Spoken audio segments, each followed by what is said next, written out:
If you know where to look, there's a multitude of places and things lost to time here in Maine.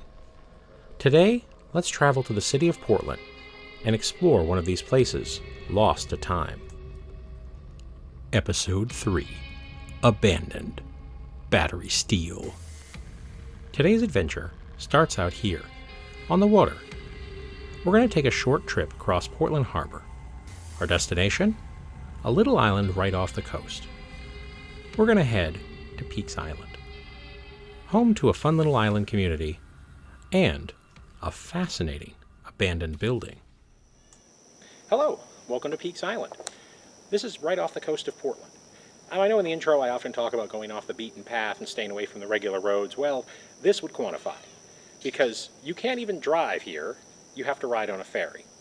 And I got carted over from the pier in Portland to the pier here on Peaks Island.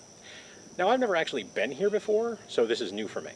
So you might be wondering, why did I travel all the way here? Well, to visit the place that's behind me. And yes, I realize it looks a little foreboding. It's got concrete walls, graffiti everywhere, there's overgrown plants. What on earth is this thing? Welcome to the Battery Steele. This particular installation was built in the 1940s. During World War II, coastal states like Maine were under a constant threat. German vessels could have easily snuck their way into our harbors and bays. U-boats, German submarines in particular, were quite dangerous. They could come in unannounced and start firing upon civilian vessels or trying to sink military vehicles, causing unknown casualties and chaos. So, installations like this were built.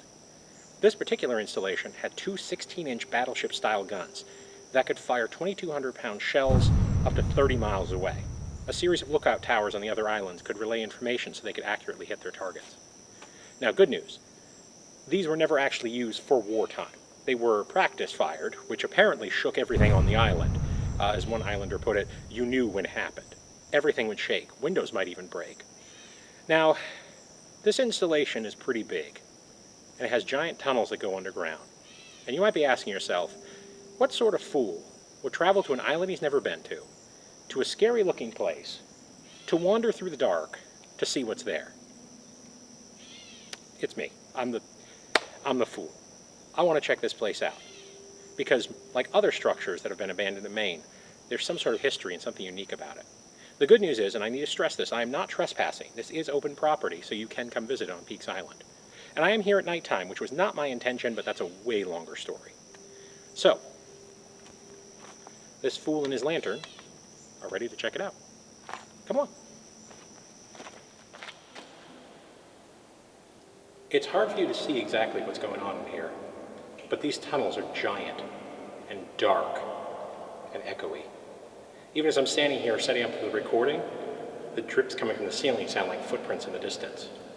I realize from your angle, you can't see much, so I'm going to back away for a second and shine my flashlight to give you an idea of how deep and dark and long these tunnels are.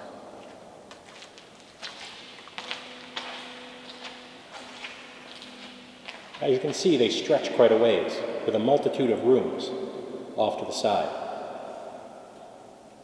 Imagine all the people who would have been in here operating the station. Knowing that there's a possibility they might have to use those cannons to defend their home state. So what's interesting? Hello?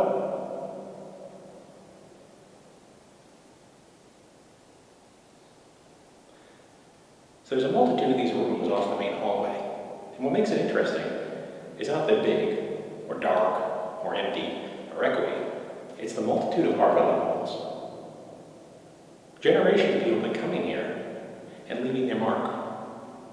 While this may not be used as a military fortification, it is still a piece of history. There's even an annual art festival held here. It's a fun spot to look around. Just maybe don't go on your own and wander through in the dark. And it's important we remember why things are here. But we can build upon that and create a new history. Infrastructures built in a time of panic or war. Things can be repurposed to something more beautiful and interesting.